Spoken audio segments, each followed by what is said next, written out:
전통과 혁신은 서로 다른 방향의 힘으로 인식되는 경우가 많다. 전통은 과거의 가치를 지키고자 하는 보존의 힘으로, 혁신은 그 경계를 넘어 새로운 가능성을 모색하는 변화의 힘으로 여겨지기 때문이다. 그러나 이 둘은 대립하기보다는 서로를 비추며 균형을 이루는 관계에 있다. 전통은 혁신의 뿌리가 되고 혁신은 전통을 다시 살아있게 만드는 숨결이 된다.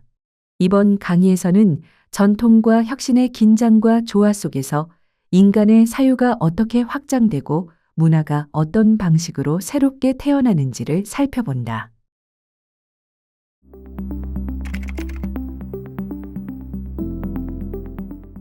에드바르트 베르거 감독의 영화 콘클라베가 우리나라에 2025년 3월 5일에 개봉했다.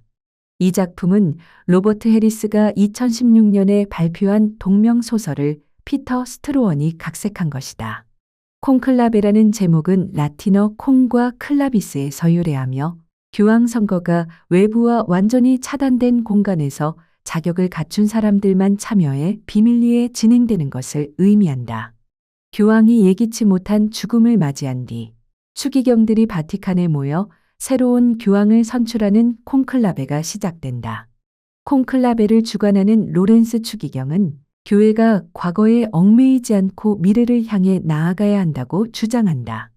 그는 전통에 머물러서는 변화하는 시대를 이끌 수 없으며 혁신을 도모할 수 있는 사람이 교황이 되어야 한다고 말한다.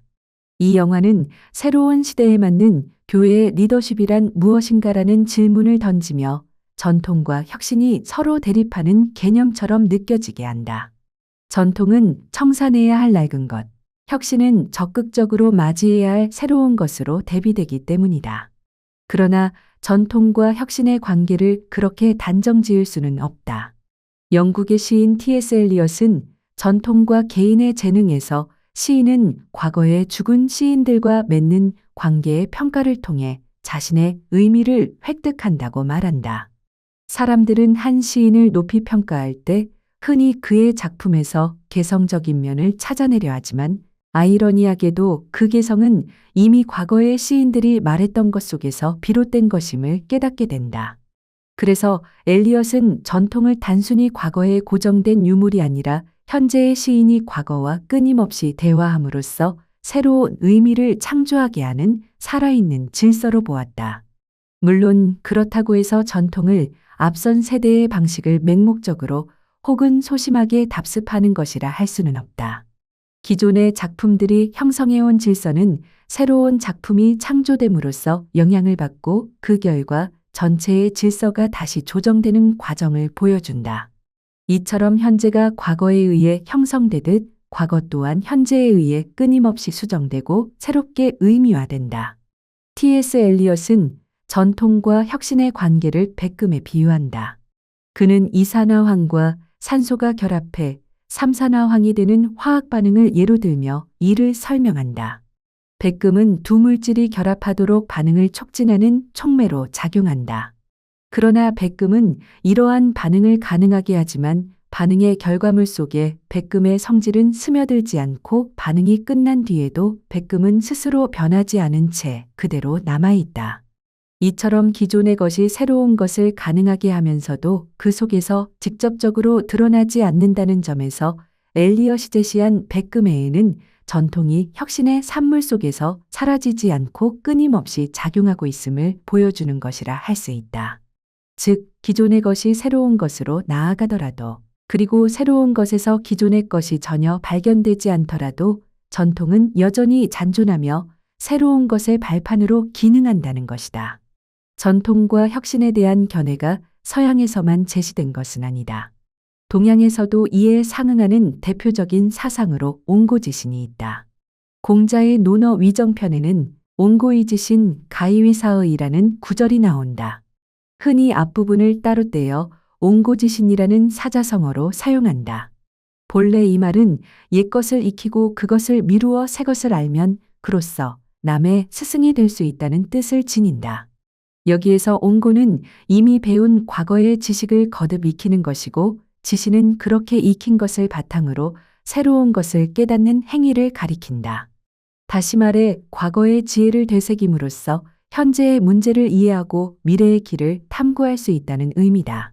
따라서 옹고지시는 과거의 지혜를 오늘의 상황 속에서 새롭게 적용할 수 있는 능력을 강조하는 사상이라 할 수 있다. 여기에서 중요한 점은 적절히 적용하는 능력에 있다. 적용이라는 말은 과거의 것이 절대적이거나 고정된 것으로 인식되지 않음을 보여준다. 오히려 그것은 현대적 상황에 따라 언제든 변용될 수 있는 대상이다. 이와 관련해서 조지훈 시인은 전통과 인습을 구분해야 한다고 말했다. 그는 전통을 창조적 주체가 나아가야 할 방향을 제시하는 것으로 보았으며 단순히 과거의 습속을 답습하는 인습과는 구별된다고 주장했다. 이처럼 전통과 혁신의 관계는 배타적이지도 대립적이지도 않다. 혁신은 전통을 기반으로 이루어지며 다시 기존 전통이 만들어낸 사회적 문화적 구조의 질서를 재편한다. 두 요소는 서로를 배제하지 않고 상호 영향을 주고받으며 공존한다. 결국 전통과 혁신은 서로에게 기대어 균형을 이루는 관계라고 할 수 있다. 이러한 전통과 혁신의 관계는 멀리서 찾을 필요도 없다. 우리의 일상 가까이에 있는 지역 문화 콘텐츠 속에서도 쉽게 발견할 수 있다. 전통과 혁신의 상호작용이 가장 활발하게 이루어지는 분야가 바로 문화 콘텐츠이다. 문화 콘텐츠는 문화적 소재를 가공하여 다양한 매체를 통해 구현해내는 유무형의 결과물을 뜻한다. 레이먼드 윌리엄스는 문화를 삶의 총체적인 방식으로 정의한다. 그는 문화가 예술 작품뿐만 아니라 우리의 일상적 실천 전반을 포괄한다고 본다. 따라서 조각, 회화, 무용 같은 예술은 물론이고 의식주와 생활재화, 그리고 사람들 사이의 소통 방식까지도 모두 문화의 범주에 속한다. 여기에서 문화적 소재를 지역에서 찾게 되면 그것이 곧 지역 문화 콘텐츠가 된다. 오늘날 각 지역에서는 전통을 기반으로 한 다양한 혁신의 결과물이 꾸준히 창출되고 있다. 그러나 지역 문화 콘텐츠는 단순히 존재하는 것이 아니라 문화적 소재를 가공하는 과정을 거쳐야 비로소 완성된다. 다시 말해 문화적 소재를 탐색하고 이를 창의적으로 변형한 뒤 특정한 매체를 통해 구현해야 비로소 하나의 지역 문화 콘텐츠가 되는 것이다. 이렇게 만들어진 콘텐츠가 지속적으로 생명력을 가지려면 꾸준한 관심과 관리가 필요하다. 그렇지 않으면 지역 문화 콘텐츠는 금세 사라지거나 일회성 행사로 그칠 위험이 크기 때문이다.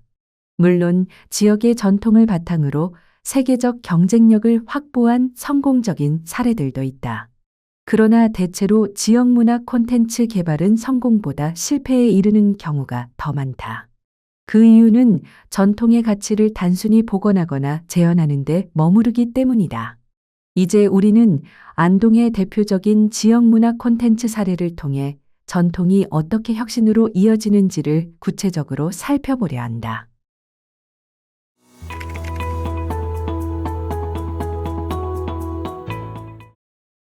1998년 4월 경북 안동의 택지 개발 과정에서 우연히 발견된 한 무연묘가 고성희 씨, 이응태의 묘로 밝혀졌다. 관을 해체하는 과정에서 여러 유물이 출토되었는데 그 중에서도 특히 주목받은 것은 이응태의 부인이 남긴 한글 편지와 머리카락을 삼아 만든 미투리였다.